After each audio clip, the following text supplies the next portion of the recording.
Hello friends, let's learn with ലാവുഷുയുടെ daily current affairs സെഷനിലേക്ക് എല്ലാവർക്കും സ്വാഗതം. നമുക്ക് നേരെ ക്ലാസ്സിലേക്ക് കിടക്കാം. ICC വനിതാ ലോകകപ്പ് 2025 ചാമ്പ്യന്മാരായത് ഇന്ത്യ. നമുക്കറിയാം, ഇന്നലെ ഇന്ത്യയും ദക്ഷിണാഫ്രിക്കയും തമ്മിൽ വനിതാ ലോകകപ്പ് മത്സരം നടന്നു. അപ്പോൾ അതിൽ ചാമ്പ്യന്മാരായത് ഇന്ത്യയാണ്. ഇതിന് തൊട്ട് മുന്നേ ഇന്ത്യയും ഓസ്ട്രേലിയയും തമ്മിൽ സെമി ഫൈനൽ നടന്നിരുന്നു. അതിൽ ഇന്ത്യ വിജയിച്ചു. തുടർന്ന് ഇന്ത്യയും ദക്ഷിണാഫ്രിക്കയും തമ്മിൽ ഫൈനൽ മത്സരം നടന്നു. അതിൽ വിജയിച്ചത് ഇന്ത്യയാണ്. ഓക്കെ, അപ്പോൾ ICC വനിതാ ലോകകപ്പ് 2025 ചാമ്പ്യന്മാരായതാരാണ്? അത് ഇന്ത്യയാണ്. ഫൈനലിൽ ദക്ഷിണാഫ്രിക്കയെ 52 റൺസിനാണ് ഇന്ത്യ കീഴടക്കിയത്. അപ്പോൾ 2025 ICC വനിതാ ലോകകപ്പ് മത്സരം എന്ന് പറയുമ്പോൾ ആ ലോകകപ്പ് മത്സരത്തിൻ്റെ വേദി എവിടെയാണെന്നുള്ളത് ഒരു ചോദ്യമാണ് അല്ലേ. അത് നവി മുംബൈ DY പാട്ടീൽ സ്റ്റേഡിയമാണ്. DY പാട്ടീൽ സ്റ്റേഡിയം, നവി മുംബൈ, അവിടെയാണ് ലോകകപ്പിൻ്റെ വേദിയായിട്ടുണ്ടായിരുന്നത്. അവിടെ വെച്ചാണ് ഇന്ത്യ ചാമ്പ്യന്മാരായത്. ഇനി വനിതാ ക്രിക്കറ്റ് ടീമിൻ്റെ ക്യാപ്റ്റനായിട്ടുണ്ടായത് ഹർമൻപ്രീത് കൗറാണ് ഇന്ത്യൻ ക്യാപ്റ്റനായിട്ടുണ്ടായത്. അതേപോലെ വൈസ് ക്യാപ്റ്റനായിട്ടുണ്ടായത് സ്മൃതി മന്ദാനയും ഇന്ത്യയുടെ ക്യാപ്റ്റനായിട്ടുണ്ടായത് ഹർമൻപ്രീത് കൗറുമാണ്. അതുപോലെ ദക്ഷിണാഫ്രിക്ക ടീമിൻ്റെ ക്യാപ്റ്റനായിട്ടുണ്ടായത് ലോറ വോൾവാർഡാണ് ദക്ഷിണാഫ്രിക്ക ടീം ക്യാപ്റ്റനായിട്ടുണ്ടായത്. നമ്മുടെ മത്സരത്തിൽ പ്ലെയർ ഓഫ് ദി ടൂർണമെൻ്റായി തിരഞ്ഞെടുത്തത് ദീപ്തി ശർമ്മയെയാണ്. അത് ദീപ്തി ശർമ്മയെയാണ്. Player of the tournament Deepti Sharma. നമുക്ക് ഇതൊന്നും കൂടി പറയാം. ഇന്ത്യൻ ക്യാപ്റ്റൻ ഹർമൻപ്രീത് കൗറാണ്. Vice captain Smriti Mandhana. ദക്ഷിണാഫ്രിക്ക team captain Laura Wolvaardt. Player of the tournament Deepti Sharma. ഇതിൽ നമ്മൾ ഇമ്പോർട്ടൻ്റ് ആയിട്ട് ആലോചിച്ച് വെക്കേണ്ട ഒരു പേര് ഹർമൻപ്രീത് കൗർ. അവരാണ് നമ്മുടെ ഇന്ത്യൻ ടീമിൻ്റെ ക്യാപ്റ്റൻ. അതേപോലെ പ്ലെയർ ഓഫ് ദി ഫൈനലായി തിരഞ്ഞെടുത്തത് ഷെഫാലിനെയാണ്. പ്ലെയർ ഓഫ് ദി ഫൈനൽ ആരാണ്? അത് ഷെഫാലിയാണ്. അതുപോലെ തന്നെ വനിതാ ലോകകപ്പിൽ ഏറ്റവും കൂടുതൽ റൺസ് നേടിയത് ലോറ വോൾവാർഡ്, 571 റൺസ്. നമ്മുടെ ദക്ഷിണാഫ്രിക്കൻ ടീം ക്യാപ്റ്റനായിട്ടുള്ള ലോറ വോൾവാർഡാണ് വനിതാ ലോകകപ്പിൽ ഏറ്റവും കൂടുതൽ റൺസ് നേടിയത്. അതുപോലെ ഇന്ത്യക്കായി ലോകകപ്പിൽ കൂടുതൽ റൺസ് നേടുന്ന വനിതാ താരമെന്ന റെക്കോർഡ് നേടിയത് നമ്മുടെ സ്മൃതി മന്ദാനയാണ്. 434 റൺസ്. ഇന്ത്യക്കായി ലോകകപ്പിൽ കൂടുതൽ റൺസ് നേടുന്ന വനിതാ താരമെന്ന റെക്കോർഡ് നേടിയതാരാണ്? അത് സ്മൃതി മന്ദാനയാണ്.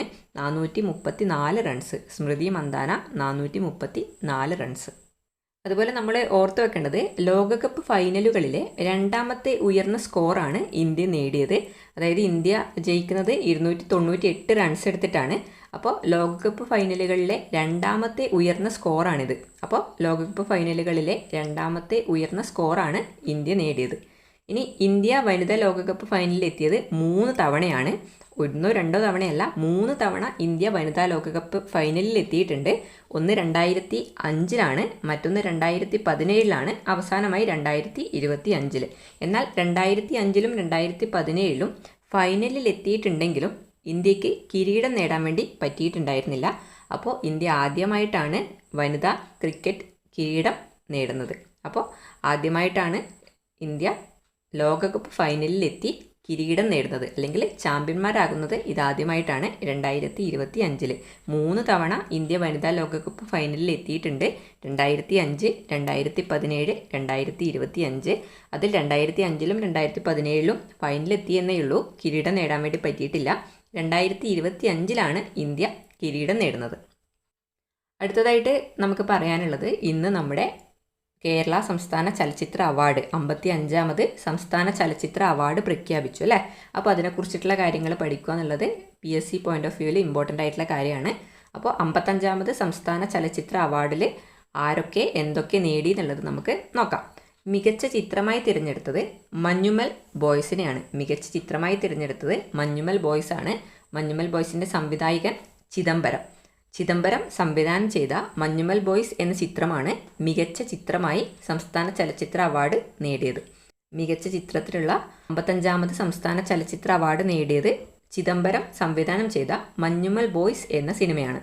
ഇനി മികച്ച സംവിധായകനുള്ള അവാർഡ് നേടിയത് ഈ പറഞ്ഞ ചിദംബരം തന്നെയാണ് മഞ്ഞുമൽ ബോയ്സിനായിട്ട്. മഞ്ഞുമൽ ബോയ്സിന് വേണ്ടി ചിദംബരത്തിനാണ് മികച്ച സംവിധായകനുള്ള അവാർഡ് ലഭിച്ചത്. എന്നാൽ മികച്ച നവാഗത സംവിധായകനായി തിരഞ്ഞെടുത്തത് ഫാസിൽ മുഹമ്മദിനെയാണ് അദ്ദേഹത്തിൻ്റെ ഫെമിനിച്ചി ഫാത്തിമ എന്ന സിനിമയ്ക്ക് വേണ്ടി. മികച്ച നവാഗത സംവിധായകനായി തിരഞ്ഞെടുത്തത് ആരെയാണ്? അത് ഫാസിൽ മുഹമ്മദിനെയാണ് അദ്ദേഹത്തിൻ്റെ ഫെമിനിച്ചി ഫാത്തിമ എന്ന സിനിമയുടെ സംവിധാനത്തിന്. അടുത്തതായി ജനപ്രിയ സിനിമയായി തിരഞ്ഞെടുത്തത് പ്രേമലുവിനെയാണ്. ജനപ്രിയ സിനിമയായി തിരഞ്ഞെടുത്തത് പ്രേമലു. മികച്ച രണ്ടാമത്തെ ചിത്രമായി തിരഞ്ഞെടുത്തത് ഫെമിനിച്ചി ഫാത്തിമയാണ്. മികച്ച ചിത്രമായി തിരഞ്ഞെടുത്തത് ചിദംബരം സംവിധാനം ചെയ്ത മഞ്ഞുമൽ ബോയ്സിനെയാണ്. എന്നാൽ മികച്ച രണ്ടാമത്തെ ചിത്രമായി തിരഞ്ഞെടുത്തത് ഫാസിൽ മുഹമ്മദ് സംവിധാനം ചെയ്ത ഫെമിനിച്ചി ഫാത്തിമ എന്ന സിനിമയാണ്. ഫെമിനിച്ചി ഫാത്തിമ. മികച്ച തിരക്കഥ മഞ്ഞുമൽ ബോയ്സിൻ്റേതാണ്. ചിദംബരം സംവിധാനം ചെയ്ത മഞ്ഞുമൽ ബോയ്സിൻ്റേതാണ് മികച്ച തിരക്കഥയ്ക്കുള്ള അവാർഡ് നേടിയത്. ഇനി മികച്ച നടനായി തിരഞ്ഞെടുത്തത് എല്ലാവരുടെയും പ്രിയപ്പെട്ട മമ്മൂട്ടിയാണ്. മമ്മൂട്ടി ബ്രഹ്മയുഗം എന്ന സിനിമയ്ക്ക് വേണ്ടി, ബ്രഹ്മയുഗം എന്ന സിനിമയിലെ അഭിനയത്തിനാണ് മികച്ച നടനുള്ള അവാർഡ് മമ്മൂട്ടി സ്വന്തമാക്കിയത്. മികച്ച നടനുള്ള അവാർഡ് നേടിയതാരാണ്? മമ്മൂട്ടിയാണ്. ഏത് സിനിമയ്ക്ക്? ബ്രഹ്മയുഗം എന്ന സിനിമയ്ക്ക്.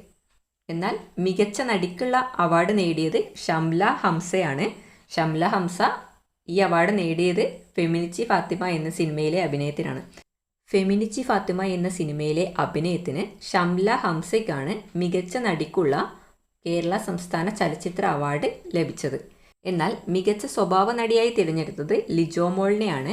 ലിജോ മോളുടെ നടന്ന സംഭവം എന്ന സിനിമയിലെ അഭിനയത്തിന് ലിജോ മോളാണ് മികച്ച സ്വഭാവ നടിക്കുള്ള അവാർഡ് നേടിയത്. എന്നാൽ മികച്ച സ്വഭാവ നടനായി തിരഞ്ഞെടുത്തത് 2 പേരുണ്ട്. ഒന്ന് സൗബിൻ ഷാഹിർ, മറ്റൊന്ന് സിദ്ധാർത്ഥ് ഭരതൻ. മഞ്ഞുമൽ ബോയ്സിലെ അഭിനയത്തിന് സൗബിൻ ഷാഹിറും ബ്രഹ്മയുഗത്തിലെ അഭിനയത്തിന് സിദ്ധാർത്ഥ് ഭരതനും മികച്ച സ്വഭാവ നടന്മാർക്കുള്ള അവാർഡ് നേടി. എന്നാൽ മികച്ച ഛായാഗ്രഹണം ഷൈജു ഖാലിദാണ് മഞ്ഞുമൽ ബോയ്സിന് വേണ്ടി മികച്ച ഛായാഗ്രഹണത്തിനുള്ള അവാർഡ് നേടിയത്. മികച്ച സംഗീത സംവിധായകനായി തിരഞ്ഞെടുത്തത് സുഷിൻ ശ്യാമിനെയാണ്. മഞ്ഞുമൽ ബോയ്സ്, ബോഗൻവില്ല എന്നീ സിനിമകളിലെ സംഗീതം സംവിധാനം ചെയ്തതിനാണ് മികച്ച സംഗീത സംവിധായകനുള്ള അവാർഡ് സുഷിൻ ശ്യാം സ്വന്തമാക്കിയത്. എന്നാൽ പശ്ചാത്തല സംഗീതത്തിനുള്ള അവാർഡ് നേടിയത് ക്രിസ്റ്റോ സേവ്യർ ആണ്. പിന്നെ മികച്ച ഗായികയായി സെബ ടോമിയെയും മികച്ച ഗായകനായി KS ഹരിശങ്കറിനെയും തിരഞ്ഞെടുത്തു. മികച്ച ഗായികയായത് സെബ ടോമിയും മികച്ച ഗായകനായത് KS ഹരിശങ്കറുമാണ്. മികച്ച ഗാനരചയിതാവായി തിരഞ്ഞെടുത്തത് വേടനെയാണ്. മികച്ച ഗാനരചയിതാവ് വേടൻ. എന്നാൽ മികച്ച ഡബ്ബിംഗ് ആർട്ടിസ്റ്റായി തിരഞ്ഞെടുത്തത് സയനോര ഫിലിപ്പിനെയാണ് ബറോസ് എന്ന സിനിമയ്ക്ക് വേണ്ടി. മികച്ച ഡബ്ബിംഗ് ആർട്ടിസ്റ്റായി തിരഞ്ഞെടുത്തത് സയനോര ഫിലിപ്പിനെയാണ് ബറോസ് എന്ന സിനിമയിലെ ഡബ്ബിങ്ങിന്. മികച്ച ഗ്രന്ഥമായി തിരഞ്ഞെടുത്തത് പെൺപാട്ട് താരകൾ എന്ന CS മീനാക്ഷിയുടെ ഗ്രന്ഥത്തെ. മികച്ച ഗ്രന്ഥമായി തിരഞ്ഞെടുത്തത് പെൺപാട്ട് താരകൾ എന്ന CS മീനാക്ഷിയുടെ ഗ്രന്ഥത്തെ. മികച്ച എഡിറ്റിങ്ങിനുള്ള അവാർഡ് നേടിയത് സൂരജ് ES ആണ് കിഷ്കിന്ദ കാണ്ഡം എന്ന സിനിമയ്ക്ക് വേണ്ടി. കിഷ്കിന്ദ കാണ്ഡം എന്ന സിനിമ എഡിറ്റ് ചെയ്തതിന് മികച്ച എഡിറ്റർക്കുള്ള അവാർഡ് നേടിയത് സൂരജ് ES. എന്നാൽ പ്രത്യേക ജൂറി പരാമർശം നേടിയത് ബോഗൺവില്ലയിലെ അഭിനയത്തിന് ജ്യോതിർമയിയും പാരഡൈസ് എന്ന സിനിമയിലെ അഭിനയത്തിന് ദർശന രാജേന്ദ്രനും കിഷ്കിന്ദ കാണ്ഡത്തിലെ പ്രകടനത്തിന് ആസിഫ് അലിയും ARM എന്ന സിനിമയിലെ പ്രകടനത്തിന് ടോവിനോ തോമസും. അപ്പോൾ പ്രത്യേക ജൂറി പരാമർശം നേടിയവരാണ് ജ്യോതിർമയി, ദർശന രാജേന്ദ്രൻ, ആസിഫ് അലി, ടോവിനോ തോമസ്. എന്നാൽ മികച്ച വസ്ത്രാലങ്കാരത്തിനുള്ള അവാർഡ് നേടിയത് സമീറ അനീഷ്. അടുത്ത ചോദ്യം. അടുത്തിടെ പുറത്തിറങ്ങിയ PIB റിപ്പോർട്ട് പ്രകാരം 2036ഓടെ ഇന്ത്യയിലെ വയോജന ജനസംഖ്യ എത്രയാകുമെന്ന് കണക്കാക്കപ്പെടുന്നു? 230 മില്യൺ. അടുത്തിടെ പുറത്തിറങ്ങിയ PIB റിപ്പോർട്ട് പ്രകാരം 2036ഓടെ ഇന്ത്യയിലെ വയോജന ജനസംഖ്യ എത്രയാകുമെന്നാണ് കണക്കാക്കപ്പെടുന്നത്? 230 മില്യൺ ആകുമെന്നാണ് കണക്കാക്കപ്പെടുന്നത്. വയോജന ജനസംഖ്യ 230 മില്യൺ ആകുമെന്ന് പറയുന്നു. അടുത്ത ചോദ്യം. GI ടാഗ് ലഭിച്ച ഏത് നാരങ്ങ ഇനങ്ങളാണ് ഇന്ത്യ ആദ്യമായി UK-യിലേക്ക് കയറ്റുമതി ചെയ്യുന്നത്? പുളിയങ്കുടി, ഇൻഡി എന്നീ GI ടാഗ് ലഭിച്ച നാരങ്ങ ഇനങ്ങളാണ് ഇന്ത്യ ആദ്യമായി UK-യിലേക്ക് കയറ്റുമതി ചെയ്യുന്നത്. ഓക്കെ. അടുത്ത ചോദ്യം. ഡൽഹി സർക്കാരുമായി ചേർന്ന് കൃത്രിമ മഴ സൃഷ്ടിക്കുന്നതിനായി ക്ലൗഡ് സീഡിംഗ് പരീക്ഷണം നടത്തിയ സ്ഥാപനമേത്? IIT കാൺപൂർ. ഡൽഹി സർക്കാരുമായി ചേർന്ന് കൃത്രിമ മഴ സൃഷ്ടിക്കുന്നതിനായി ക്ലൗഡ് സീഡിംഗ് പരീക്ഷണം നടത്തിയ സ്ഥാപനമാണ് IIT കാൺപൂർ. അടുത്ത ചോദ്യം, ഭാവിയിലെ കാർബൺ ഡയോക്സൈഡ് നിലകളോട് ആമസോൺ മഴക്കാടുകൾ എങ്ങനെ പ്രതികരിക്കുമെന്ന് പഠിക്കാൻ ബ്രസീലിലെ മനവാസിന് സമീപം ആരംഭിച്ച പരീക്ഷണ പദ്ധതിയാണ് ആമസോൺ ഫേസ് എക്സ്പെരിമെൻ്റ്. ഭാവിയിലെ കാർബൺ ഡയോക്സൈഡ് നിലകളോട് ആമസോൺ മഴക്കാടുകൾ എങ്ങനെ പ്രതികരിക്കുമെന്ന് പഠിക്കാൻ ബ്രസീലിലെ മനാവസിന് സമീപം ആരംഭിച്ച പരീക്ഷണ പദ്ധതിയാണ് ആമസോൺ ഫേസ് എക്സ്പെരിമെൻ്റ്. എന്താണ് ആമസോൺ ഫേസ് എക്സ്പെരിമെൻ്റ്?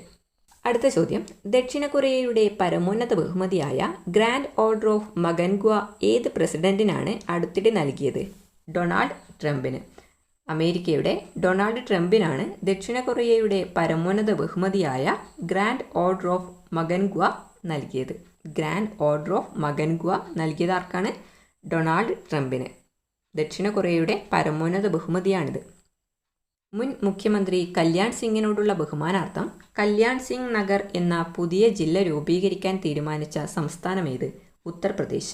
മുൻ മുഖ്യമന്ത്രി കല്യാൺ സിംഗിനോടുള്ള ബഹുമാനാർത്ഥം കല്യാൺ സിംഗ് നഗർ എന്ന പുതിയ ജില്ല രൂപീകരിക്കാൻ തീരുമാനിച്ച സംസ്ഥാനമാണ് ഉത്തർപ്രദേശ്.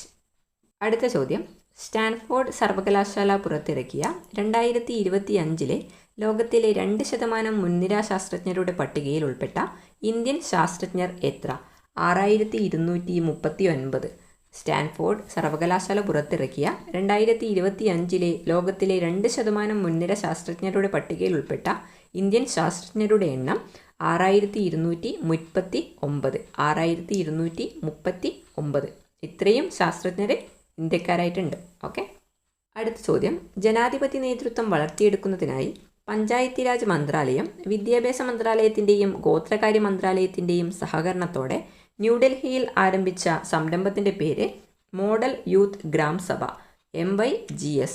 ജനാധിപത്യ നേതൃത്വം വളർത്തിയെടുക്കുന്നതിനായി പഞ്ചായത്തി രാജ് മന്ത്രാലയം വിദ്യാഭ്യാസ മന്ത്രാലയത്തിൻ്റെയും ഗോത്രകാര്യ മന്ത്രാലയത്തിൻ്റെയും സഹകരണത്തോടെ ന്യൂഡൽഹിയിൽ ആരംഭിച്ച സംരംഭത്തിൻ്റെ പേരാണ് മോഡൽ യൂത്ത് ഗ്രാം സഭ അഥവാ MYGS. മധ്യപ്രദേശിലെ കുനോ ദേശീയോദ്യാനത്തിനും ഗാന്ധിസാഗർ വന്യജീവി സങ്കേതത്തിനും ശേഷം മൂന്നാമത്തെ ചീറ്റപ്പുലികളുടെ ആവാസ കേന്ദ്രമായി പ്രഖ്യാപിച്ച വന്യജീവി സങ്കേതമാണ് നൗറാദേഹി വന്യജീവി സങ്കേതം. മധ്യപ്രദേശിലെ കുനോ ദേശീയോദ്യാനവും ഗാന്ധിസാഗർ വന്യജീവി സങ്കേതവുമാണ് ചീറ്റപ്പുലികളുടെ ആവാസ കേന്ദ്രമായി പ്രഖ്യാപിച്ച വന്യജീവി സങ്കേതങ്ങൾ.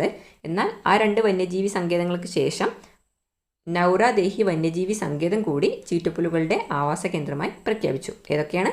മധ്യപ്രദേശിലെ കുനോ ദേശീയോദ്യാനം, ഗാന്ധിസാഗർ വന്യജീവി സങ്കേതം, അതുപോലെ ഏതാണ് നമ്മുടെ നൗറാദേഹി വന്യജീവി സങ്കേതം. ഇതൊക്കെയാണ് ചീറ്റപ്പുലികളുടെ ആവാസ കേന്ദ്രമായി പ്രഖ്യാപിച്ച വന്യജീവി സങ്കേതങ്ങൾ.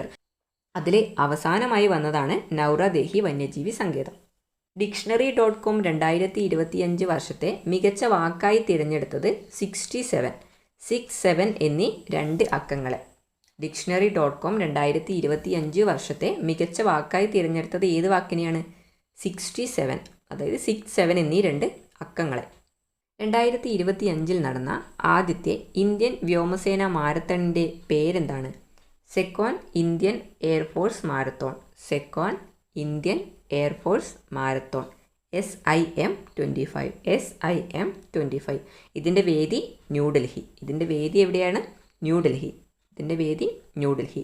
സെക്കോൺ ഇന്ത്യൻ എയർഫോഴ്സ് മാരത്തോണിൻ്റെ വേദി ന്യൂഡൽഹി. സ്വച്ഛ് സർവേഷൻ 2025 റിപ്പോർട്ട് പ്രകാരം രാജ്യത്തെ ഏറ്റവും വൃത്തിയില്ലാത്ത നഗരമാണ് മധുര, തമിഴ്നാട്. സ്വച്ഛ് സർവേഷൻ 2025 റിപ്പോർട്ട് പ്രകാരം രാജ്യത്തെ ഏറ്റവും വൃത്തിയില്ലാത്ത നഗരമാണ് മധുര, തമിഴ്നാട്. തമിഴ്നാട്ടിലെ മധുരയാണ് സ്വച്ഛ് സർവേഷൻ 2025 റിപ്പോർട്ട് പ്രകാരം രാജ്യത്തെ ഏറ്റവും വൃത്തിയില്ലാത്ത നഗരം. എന്നാൽ ഏറ്റവും വൃത്തിയുള്ള നഗരം മധ്യപ്രദേശിലെ ഇൻഡോർ ആണ്. ഏറ്റവും വൃത്തിയുള്ള നഗരം മധ്യപ്രദേശിലെ ഇൻഡോർ. വളർന്നു വരുന്ന മാലിന്യ സംസ്കരണ പ്രശ്നം പരിഹരിക്കുന്നതിനായി ഗാർബേജ് ഡംപിംഗ് ഫെസ്റ്റിവൽ എന്ന പേരിൽ ഒരു ബോധവൽക്കരണ ക്യാമ്പയിൻ ആരംഭിച്ച നഗരം ബാംഗ്ലൂരാണ്. വളർന്നു വരുന്ന മാലിന്യ സംസ്കരണ പ്രശ്നം പരിഹരിക്കുന്നതിനായി ഗാർബേജ് ഡംപിംഗ് ഫെസ്റ്റിവൽ എന്ന പേരിൽ ഒരു ബോധവൽക്കരണ ക്യാമ്പയിൻ ആരംഭിച്ച നഗരം. പ്രാദേശിക കരകൗശല തൊഴിലാളികൾ, നെയ്ത്തുകാർ, പരമ്പരാഗത വ്യവസായങ്ങൾ എന്നിവ പ്രോത്സാഹിപ്പിക്കുന്നതിനായി ഗവൺമെൻറ് ഇ മാർക്കറ്റ് പ്ലേസ് അഥവാ GEM പ്ലാറ്റ്ഫോമിൽ പുതുതായി ആരംഭിച്ച ഓൺലൈൻ സ്റ്റോറിൻ്റെ പേര് ആബർ ഓൺലൈൻ സ്റ്റോർ. പ്രാദേശിക കരകൗശല തൊഴിലാളികൾ, നെയ്ത്തുകാർ, പരമ്പരാഗത വ്യവസായങ്ങൾ എന്നിവ പ്രോത്സാഹിപ്പിക്കുന്നതിനായി ഗവൺമെൻറ് ഇ മാർക്കറ്റ്സ് പ്ലേസ് അഥവാ GEM പ്ലാറ്റ്ഫോമിൽ പുതുതായി ആരംഭിച്ച ഓൺലൈൻ സ്റ്റോറിൻ്റെ പേരാണ് Aber online store. Aber online store. അപ്പോൾ ഇത്രയും കാര്യങ്ങളാണ് ഇന്നത്തെ കറണ്ട് അഫെയർ സെഷനിൽ നമുക്ക് പറയാനായിട്ടുള്ളത്. അപ്പോൾ എല്ലാം നിങ്ങൾ നന്നായിട്ട് നോക്കുക, നന്നായിട്ട് പഠിക്കുക. അറ്റ്ലീസ്റ്റ് 2x സ്പീഡിലെങ്കിലും ഇത് മുഴുവൻ കണ്ട് തീർക്കുക. അപ്പോൾ നമുക്ക് മറ്റൊരു വീഡിയോയുമായി നാളെ വീണ്ടും കാണാം. നന്നായി പഠിക്കുക, റിവൈസ് ചെയ്യുക. പെട്ടെന്ന് തന്നെ എല്ലാവർക്കും ഗവൺമെൻറ് സർവീസിൽ കയറാൻ വേണ്ടി പറ്റട്ടെ. താങ്ക്